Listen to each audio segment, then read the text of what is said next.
The petrol consumption of a car in litres per 100 kilometres is given by the formula petrol consumption is equal to 100 multiplied by the number of litres of petrol used, divided by the number of kilometres travelled. Nathan's car travelled 148 kilometres, correct 3 significant figures. The car used 11.8 litres of petrol, correct to 3 significant figures. Nathan says, my car used less than 8 litres of petrol per 100 kilometres. Could Nathan be wrong? You must show how you get your answer. So Nathan's statement is that my car used less than 8 litres of petrol per 100 kilometres. Now petrol consumption is given in litres per 100 kilometres. So we want to work out the largest possible value for the petrol consumption with the figures that we've been given in the question. So in order to produce the largest number possible for the petrol consumption, we'll want to use the upper bound for the number of litres of petrol used, and we'll want to use the lower bound for the number of kilometres travelled. So the first thing we can do is work out what the upper bound for the number of litres of petrol will be.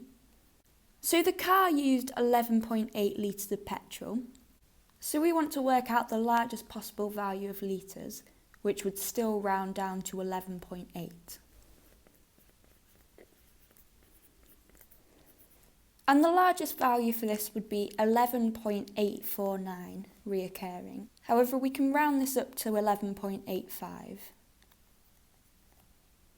So this means that our upper bound is equal to 11.85. Next, we can move on to the number of kilometres travelled. So we want to work out what the lower bound for this is. So Nathan travelled 148 kilometres. So similar to before, we want to find a value which will round to 148. However, this time we're working out the lowest value. And the lowest value, which would still round up to 148 kilometres, would be 147.5 kilometres. So this is our lower bound. So the next thing we can do is substitute in these two values to work out what the maximum possible petrol consumption could be. So our petrol consumption is equal to 100 multiplied by the number of litres of petrol used. And we worked out that the upper bound for the litres of petrol is 11.85, and then divided by the number of kilometres travelled. And we worked out our lower bound was 147.5 kilometres. And these are the two values which we'll use in our equation. And this gives us a petrol consumption of 8.0339. So as we can see, this value is greater than the value that Nathan stated. So therefore, Nathan could be wrong. So now the final thing we'll need to do for this question is write a summary statement.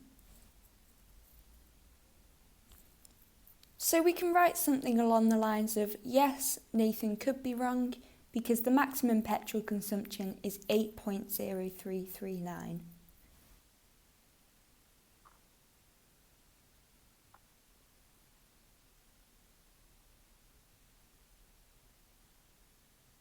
And this question's worth 3 marks. We'll get our first mark for working out at least one of either the upper bound or the lower bound. We'll get our second mark for substituting both the upper bound and the lower bound into the petrol consumption formula. And we'll get our final mark for stating that yes, Nathan could be wrong with the supporting evidence.